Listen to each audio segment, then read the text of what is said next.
Hi, everybody. My name is Matthew Poes with Poes Acoustics.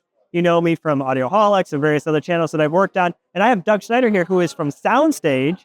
I've been reading SoundStage since I was pretty young, actually. So you have started in '95. Yeah, so you've got quite a conglomerate of magazines that you've put together.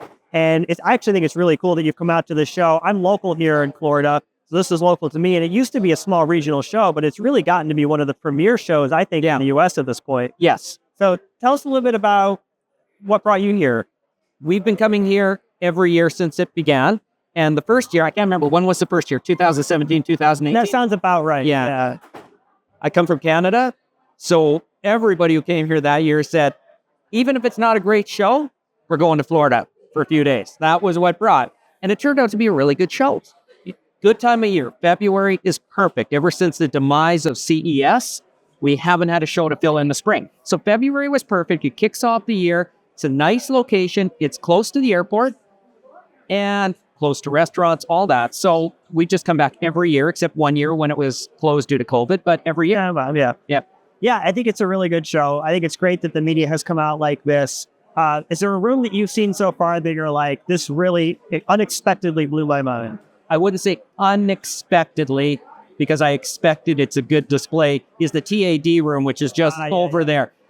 Outstanding company, outstanding product. So I can't say they unexpectedly blew my mind.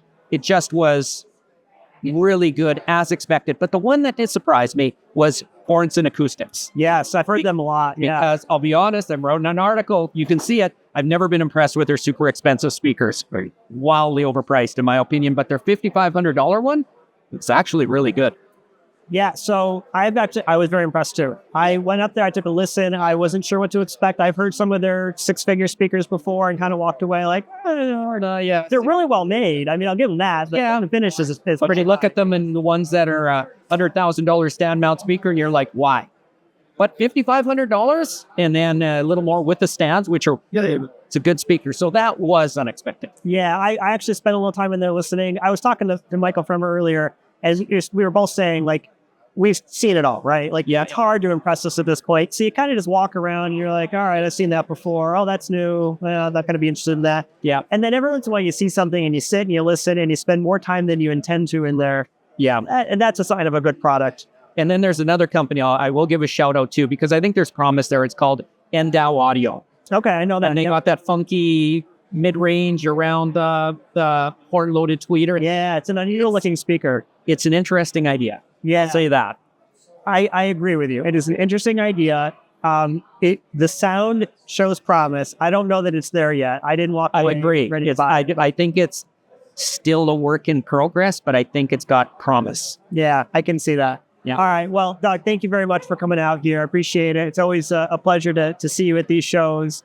And so everybody check out Doug has been actually doing, so one of the things I love is making sure that you've got a balance between the subjective side of it. What does it sound like? What's the experience like? And you've got some measurements in there just to say, they got the core engineering right, and here's what's going on. And you know the latest? The Teleid Tools moved back to my city. I heard that actually. Yeah. With us. Is he now? Yeah. All right, well, very cool. So you guys have been involved with the NRC, though, for pretty much since your founding, right? Yeah. So check them out. Great measurements on the products, great reviews, good writers. I've actually always enjoyed SoundStage. Thank you. So, thanks for being here. Thanks for being on the show. Yeah, thank you.